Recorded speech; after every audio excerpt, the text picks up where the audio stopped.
This tutorial is about getting started with Microsoft Teams.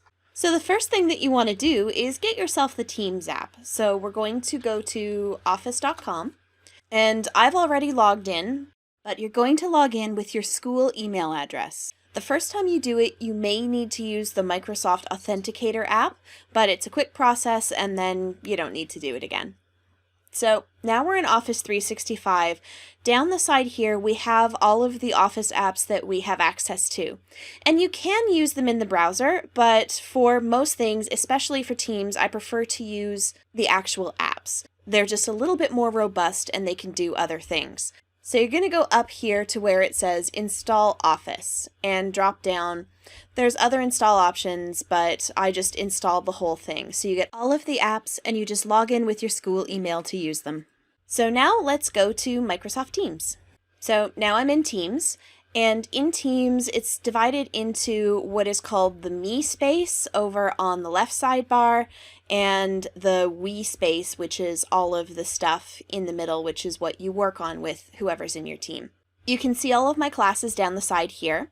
For our purposes, we're going to create a test class. So we're going to go down here to join or create a team. And we're going to create a team, and we're going to create a class team. This gives us access to things like assignments and our class notebook. So we're going to call this Focus Learning Test Team. And we could put in a description, you don't have to. And then we go to Next. So the first thing it asks us to do before it creates the team for us is to add some students and teachers. So the teachers would be the admin at Focus Learning who can help administer your class and make sure that all your students get there. I'm not going to add them right now for the purposes of the test team, but you would just start typing in the name and it should come up for you. And then you would click on that and you would go to add. But again, I'm not going to do that just now because this is our test. I am going to add my student test account so that we'll be able to see what it looks like from both sides. So my student test account is added. I created the team, so I'm automatically a teacher. So I'm going to add my test account and I'm done. So here is the Focus Learning test team. And right now we only have one channel. This channel is always here. This is the general channel. You can add additional channels, and I've done this in my other ones. So I have added a channel called Assignments, which is where all my assignments live. I have added a channel called Classes, which is where our weekly group class lives. And I have added Help and Support. So there is our test team all set up. Now that we have the test team all set up, let's set up our weekly recurring class. Now there are a number of ways you can do it. If we go into the calendar for classes that only happen once, like our fun zone, I set these up independently. So you can see down in the corner there is no recurrence. This is a one-off. I add all of the students that I need to it and all of the teachers that I need to it, and it's done. But for the recurring classes, I actually set up a recurring meeting. And you could do it directly in the calendar, but it's actually a lot easier to do it through Teams, and then it's always there for your students so they can get to it in a number of different ways. Starting from our classes channel, we're going to go up in the corner where it says Meet, and we're going to click on this drop-down arrow, and we're going to schedule a meeting. And let's say that our test class is going to meet on Saturdays at 9 p.m. for half an hour. That's fine. You can change that if you need to. You can click on here to pick a day of the week if you need to, but we'll leave it here for our test. Again, you would add all of your attendees in here. That's teachers and students. We're going to add our test student here.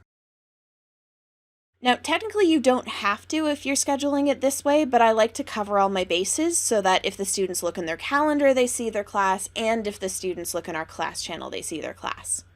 So what I'm going to do is change Does Not Repeat to Custom, because our classes usually run for 8 weeks. I'm going to have it repeating every week on Saturdays until, let's say, that many weeks from now. And we're going to save that. Okay. And then you can add in any details. Usually for this one, I just say paying for test class. That's really all you need to know. So we've got our students, we have our title, we have our recurring, we're all good to go. We send, and this recurring meeting is scheduled. So if we check in our calendar, It's showing up in our calendar now, and we see that recurring notification down in the bottom. And if we go to our classes channel, it's here. And I'm actually going to go to these three dots and pin this to the top so that it's always at the top waiting for everybody. And now when the students go to join, all they need to do is go in here, or they can go through their calendar. There's lots of ways for them to find it. So if we just take a quick peek at my test account, this is my test account up in the corner, I can now see our new Focus Learning test team, and I can see this weekly test class. Now if I, in my own account, were to click on that, I would go back into that editing screen, but if my student clicks on it, I can just join the meeting. I don't have the editing options as a student. So now we're back in my main teams. You can see me up in the corner. That's how I know it's me. And we're coming up on the weekly test class. Now, as this line gets closer, when it's about 10 minutes out, the join button will show up so that you can join this meeting directly. You don't even have to click into it. Now again, if my students were here and they clicked into it, they would see what the test account saw. You would have the join option. But if I click into it, I am back in the editing screen. So let's say I want to edit the meeting. Either I want to add more students, or I want to add a detail, or, oh, I made a mistake, our class is an hour long and not half an hour. I want to call attention right here, where it says you're viewing an occurrence of a series. So with a recurring meeting, always check for this. This means I am only editing this version. So let's say there's a special event going on, and for this week only, our class is going to start an hour earlier. I am only editing this one. If I want to make a change that will apply to every single one, like for example, adding a student to the class, I'm going to view the series.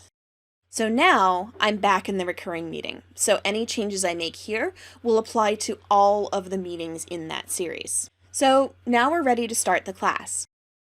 So let's go ahead and start our class. We just click on the join button. We set everything that we need to. My background filters are on. I will cover how to change that in an upcoming video. Let's just jump right into it. And now we're in the meeting. So now we've started the meeting and we need some students, and my students haven't shown up yet.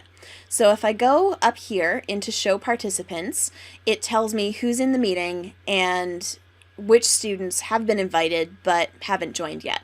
And again, for my real classes, this is a much longer list, but here is my test student who hasn't shown up yet. But if I want this student to join the class, I can actually click on request to join and it will try and call that student in. So again, because this is our test, I'm just going to leave them there. So I have all my students in, and now I'm going to share my slides with them. So I go up here into the corner and I can share my content. And there's a lot of options in here. You can share just the application that's running, but I, for personal preference, like to have one screen that I am always sharing so that I know that if it's on that screen, my students are seeing it. That's just my own workflow. So I would share screen number 1. And we're going to get a bit of teamception if we do that. Before I do that, however, I just want to point out this switch right here, which is very easily overlooked. Now let's say in your slide deck you have a video that you want to play. Normally this button isn't that much of a concern if it's only ever your voice that the students are hearing, but if you need them to hear something on your computer like a video or the sounds in Minecraft for whatever reason, let's say you're teaching a note blocks lesson, you want to include the computer sound. So now let us share screen 1. And it's going to bump my Teams window over. So I have a 2-monitor setup, so I always pull my Teams back up and then move it over onto my second monitor so that I have the screen I'm sharing with them in front of me, and then I can look over and see what's going on in Teams in the other window. To stop that again, you just go back up here and stop sharing.